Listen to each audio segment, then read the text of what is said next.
Hello, everyone. I'm Vanessa Goodwin of Key Performance Ideas, and I'd like to welcome you to our webinar, Practical Essbase Web Services, presented by Jason Jones. Jason Jones, an Oracle Essbase certified developer, has extensive experience in developing, tuning, and enhancing Essbase, Hyperion planning, and Oracle Data Integrator solutions.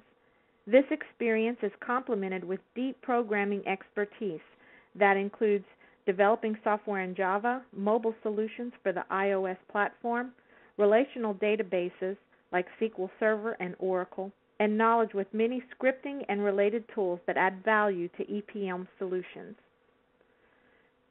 Jason joins us today with a rebroadcast of his session at Kscope 2013 in New Orleans last month.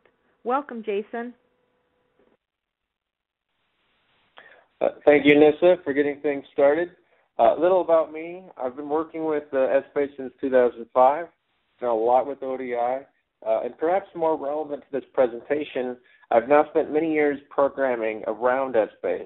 This has largely taken the form of custom automation solutions, performance tuning, as well as extending Essbase to mobile devices with custom and enterprise mobile solutions. It'll be my experience with mobile and Essbase in particular that will influence this presentation as I look at different options that are available to us. The focus of this presentation is to evaluate the new Essbase Web Services technology that is available starting You are no longer muted. 11.122. First gave this talk a couple of months ago in New Orleans for ODTUG's Kscope.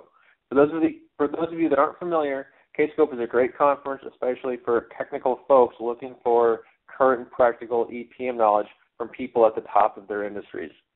For today's presentation, I'm going to discuss the essentials of web services themselves from a high level, then take a tour of current Essbase connectivity options. After that, we'll go a little bit more in depth and look at connecting to Essbase web services with C#. I'll offer some closing thoughts, and we'll do some questions and answers. Web services use the hypertext transfer protocol for communication, which is exactly how normal web pages work. In fact, you can think of web services as sort of like web pages that are designed for computer programs to talk directly to each other without the visual styling that a typical web page would offer.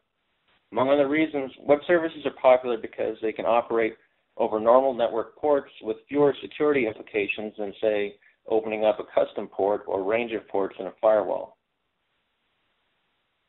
Web services don't lock clients to a particular technology or library. For example, even though a particular web service may be running on a Linux server and have been written using Java, as long as it provides a standard web interface, then the client can be a different operating system and a different programming language. In fact, if the creators of the service want to swap out to a different operating system and programming language, so long as they still provide the same web service interface, the change should be entirely transparent to users. As it pertains to Essbase web services, this is nice because it gives us more options to get to Essbase data with technologies that Oracle doesn't provide explicitly. Web services often use XML for messaging. For example, the client will create a particular message in XML that the server knows how to interpret, and the response will be a particular XML format that the client knows how to interpret. XML is well suited to this task because it's very established, and there are easy ways for validating if the format of an XML message is valid. If you're familiar with web services, you may have heard of a relatively new but quite popular method for encoding these messages, JSON, which is the JavaScript object notation. It's a more lightweight message format that has some advantages over XML. That being said, depending on how robust the tooling support for your programming language is, you may not spend much time dealing with what's under the hood, but it will certainly not hurt to know, particularly as the need arises to investigate issues. Lastly, I want to briefly touch upon a concept called statelessness. In short, statelessness is considered a very good thing for web services. We'd like the correct operation of our web service to not depend on some particular state having been achieved. For example, if a program we're writing is making a request to a server, we don't want our request to be, "Hello server, it's me again. Remember that thing we did a few minutes ago? I'd like to take that and do something else to it." We want instead for the client to be able to say, Hello server, I have this request for you, and in this request I'm providing you everything you need to know. You don't have to worry about the previous things we did. This design concept is very important in mobile solutions because our connections are ephemeral. We lose and gain connectivity, connect from different networks, and so on. From a user experience point of view, we don't want to have issues in the app where we're constantly resetting the user perspective, forcing them to log in or forgetting what they're working on. Let's talk about how we might go about choosing a connection technology for our solution that wants to interface with Essbase. The top things to consider are, is it compatible with our solution? If we have to write the solution in a particular technology, then the way we get to Essbase has to work with it. What is the performance of the connection technology like? What are the implications of deploying the technology? For example, how much effort is required to deploy updates to customers and clients? How easy is the technology to develop with? Does the solution technology fit in with our existing skill set or the skill set of our team? How robust is the connection technology in the face of different versions coming out? These are all important considerations for choosing among the options we have to programmatically connect to Essbase. Here are our main options for programmatically getting to Essbase data. We have the Visual Basic API, the CAPI, we can use Maxell, we can possibly use XMLA with MDX, there's the Essbase Java API, and now we have Essbase Web Services. Let's take a quick tour of these options.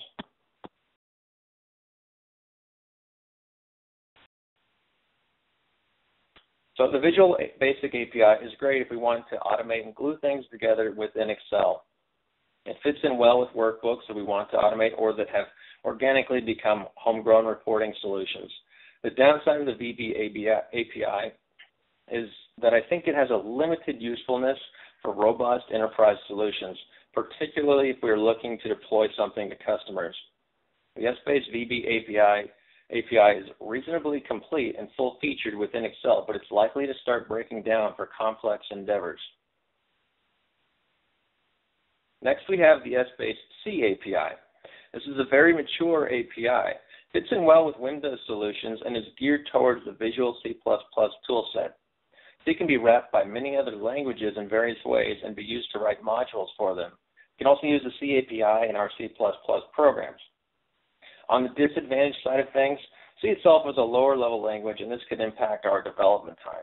The Essbase CAPI cannot be used on platforms such as the Mac OS X and iOS because the correct libraries are not provided. In my research for creating mobile solutions, this was a compelling option that I had to rule out because I just couldn't compile it and use it in an app. We can actually use Maxell to fetch data from Essbase using MDX. It's relatively simple to craft an MDX query, fire it off, and get a result. There are even some libraries out there that make this a little easier for us to do. For example, there's a Perl interface that Oracle has provided for many years, and there's even a Python library that is an analog to the Perl library. That being said, using Maxell just isn't going to be a robust enterprise solution and have a pretty narrow usefulness. Additionally, parsing out data that we get back can be quite difficult. Essbase has supported XMLA for years now. More than just Essbase uses XMLA, which is nice in theory since if we have a tool that wants an MDX data source to work with, we can plug it into Essbase. I've said before that XMLA can be a good fit if your product wants to check the box with respect to Essbase compatibility. Doing so, however, will abstract away a lot of Essbase-specific functionality and features, which, depending on your goals, may be good or bad. Among other benefits, in this connection technology scenario, we can connect directly from the client without needing our own middle tier, acting as the mediator between our client and the Essbase server. All that being said, this is a good option if you just want plain MDX support in your app. Now on to the Essbase Java API. It's incredibly robust and provides ways to get to almost all aspects of an Essbase server. The Java API has good, if not great, documentation. We can use the Essbase Java API on any platform that Java works on, which in short is almost every platform we'd want to develop on. Conspicuously absent, however, is iOS. We can't just drop a Java library onto an iPhone and develop with it.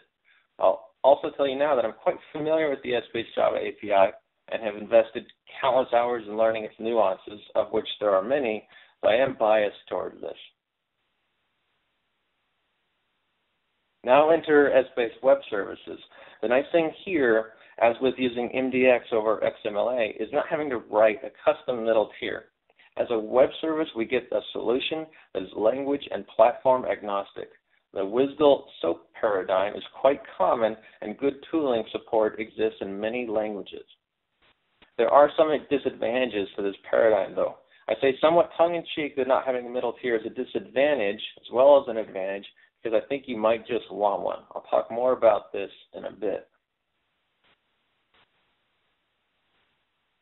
So that's a lightning tour of our Essbase connectivity options. Let's now dive a little deeper into what it takes to get up and running with Essbase Web Services. We need to have an analytic provider services server running with a modern Essbase version.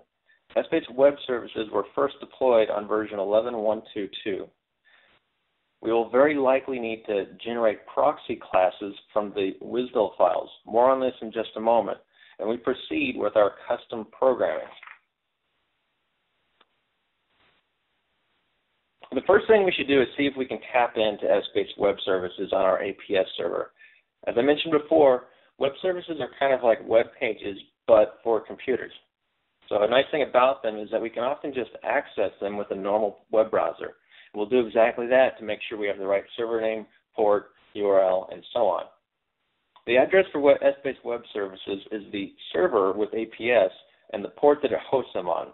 The APS server is frequently the same as the Essbase server itself, but is often on a separate machine.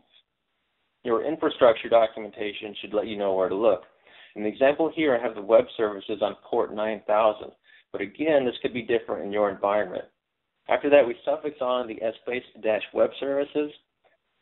In this case, I'm going directly to the Datasource service WSDL file. The WSDL, WSDL, is a web service definition file that describes all the functionality that a particular service provides.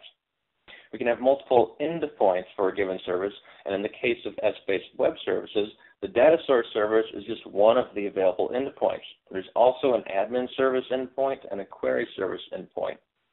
These are a lot like different groups of functionality. Oracle could have put them all into one, but organizing them this way has some benefits. The Datasource service provides functionality about asking for server information in cubes. The admin service provides administrative functions that we can call, and the query service is the interface for retrieving data.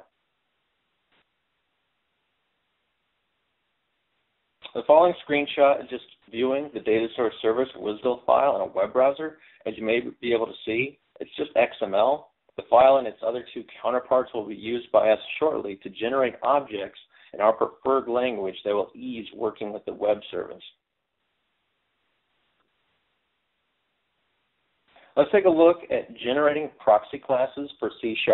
Just to recap a little bit, the nature of web services is that they are language agnostic, and we should be able to bring whatever language we want to the table to work with these web services.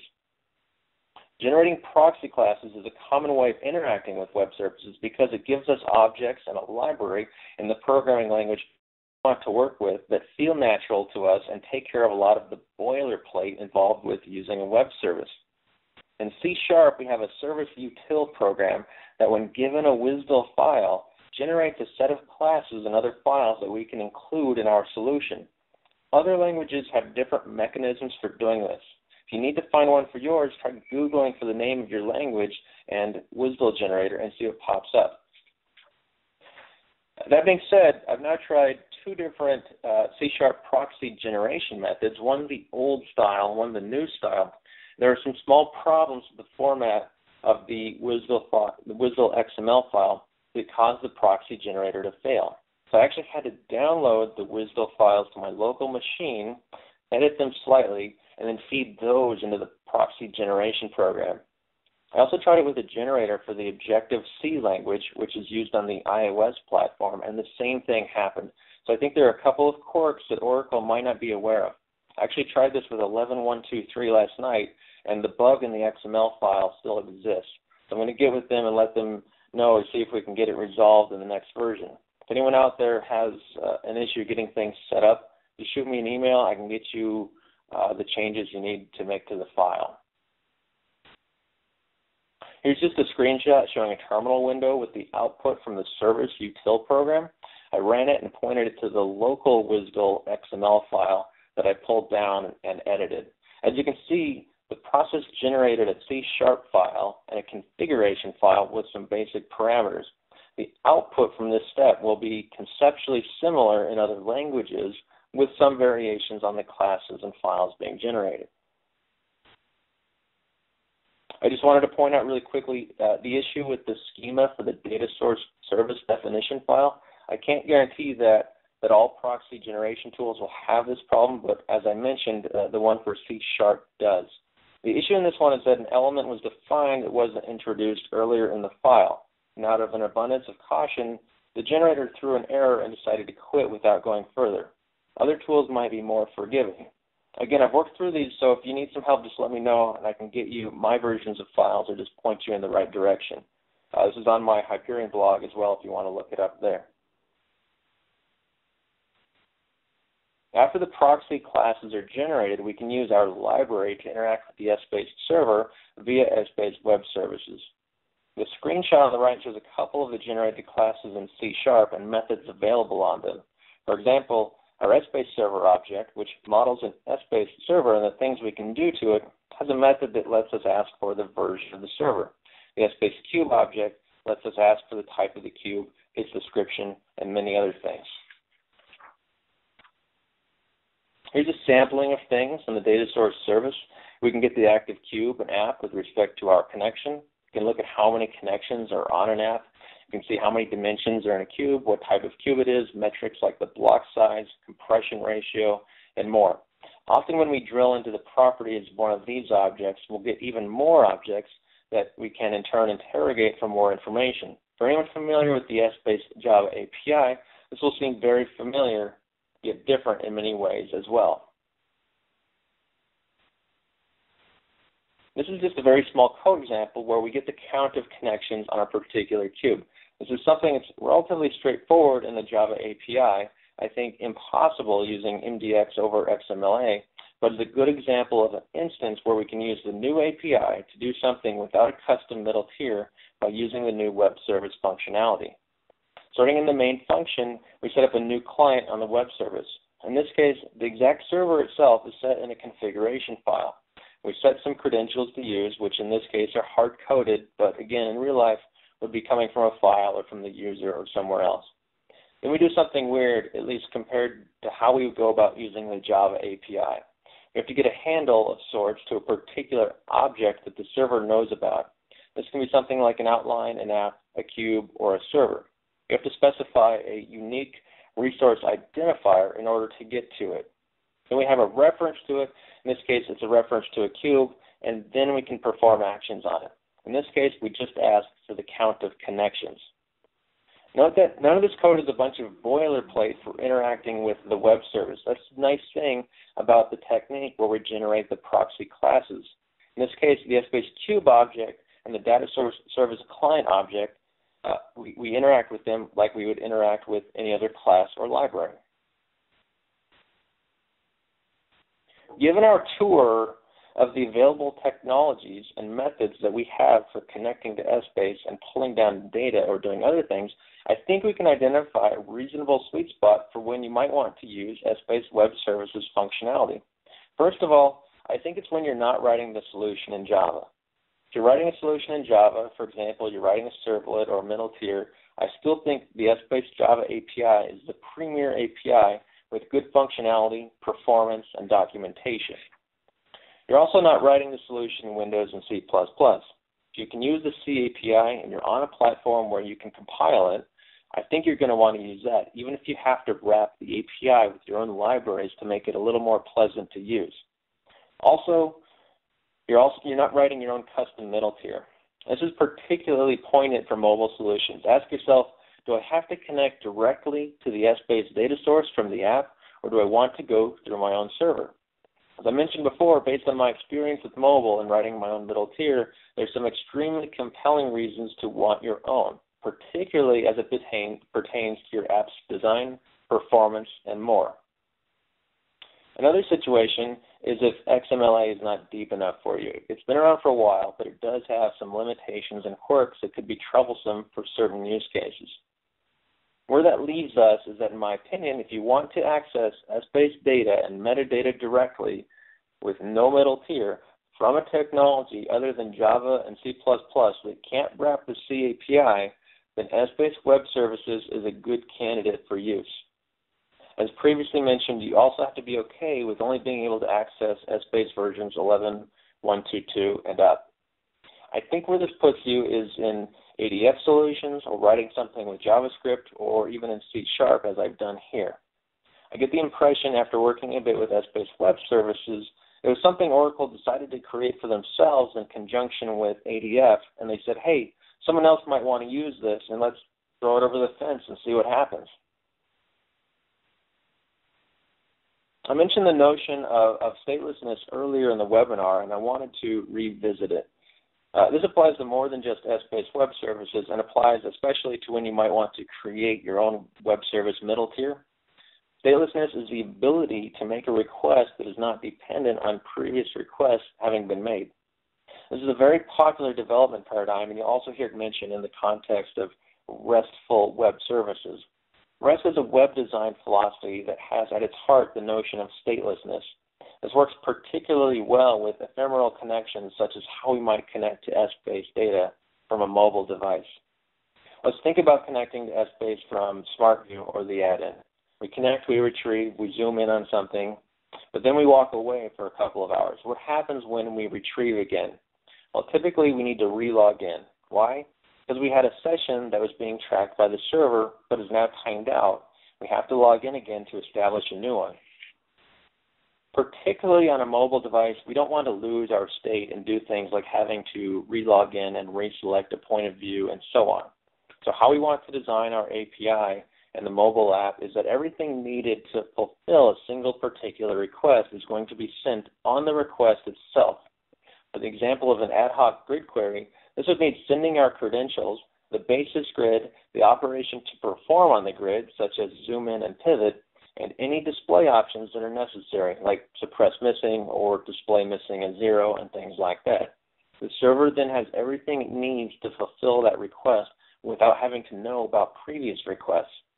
Designing an API this way is going to lead to much higher quality mobile or desktop solution and will likely lead to a cleaner code base that is simpler to debug. I've done a lot of work in this area, so if you need a hand with something, please reach out and I'll see what I can do.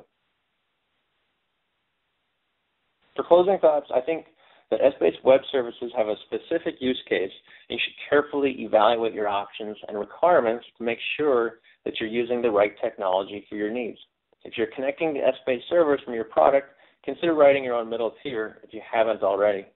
This is going to give you the opportunity to return results in your native format and provide additional opportunities to tune performance and cache data. So one of the main things that Essbase Web Services potentially brings to the table is the ability to go straight to the server out of the box, like if you have a mobile app that you don't want to have any additional deployment for with respect to the middle tier. As always, the rules of good programming apply. You're likely going to want to wrap or push down whatever API you use so that it's more conducive to you and your programming team to work with. This will also help isolate problem areas to a single library that's easier to fix and enrich the functionality of. That's the presentation. Thank you for joining me. We'll turn it now over to Anissa for a brief question and answer section. To ask a question, please go to the viewing desktop at the top of your screen and select Chat to ask Jason a question. In the meantime, while everyone takes a moment to enter their question, Jason, I have a question for you. Several of my clients have asked me, how does the performance of Essbase Web Services compare to Java or C API? I'd say they're pretty comparable. There's not a lot of overhead on the elements of the operations you're performing with respect to the cost of the query itself. For example, when you're pulling data back from a grid retrieval operation, most of the work that Essbase is performing is related to that. So the overhead on serializing and packaging that up isn't much different or onerous compared to the Java or C APIs. So I definitely would say it's using web services isn't inherently slower than other methods of getting the data. Okay, I have a question that came in. Jason, do you have any experience connecting to Essbase from PHP?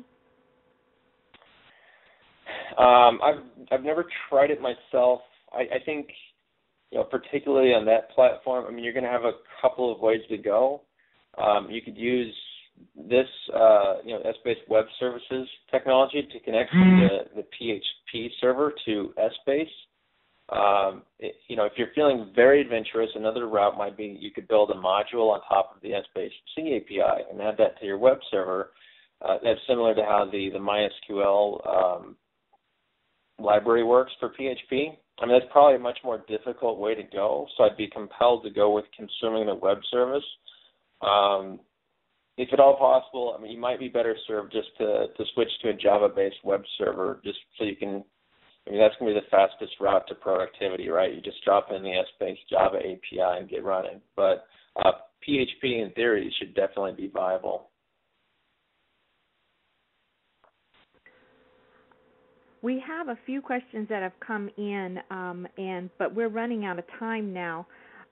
So we will circle back with you on your questions after the webinar. Thank you, Jason, and thank you all for joining us today for the webinar, Practical Essbase Web Services. Again, if you have any questions, please don't hesitate to contact us. Jason and Greg Alma's contact information are displayed on your screen, and thank you again for joining us. We apologize for the technical difficulties that you had, but we appreciate your patience and persistence. Thank you all, and y'all have a great day.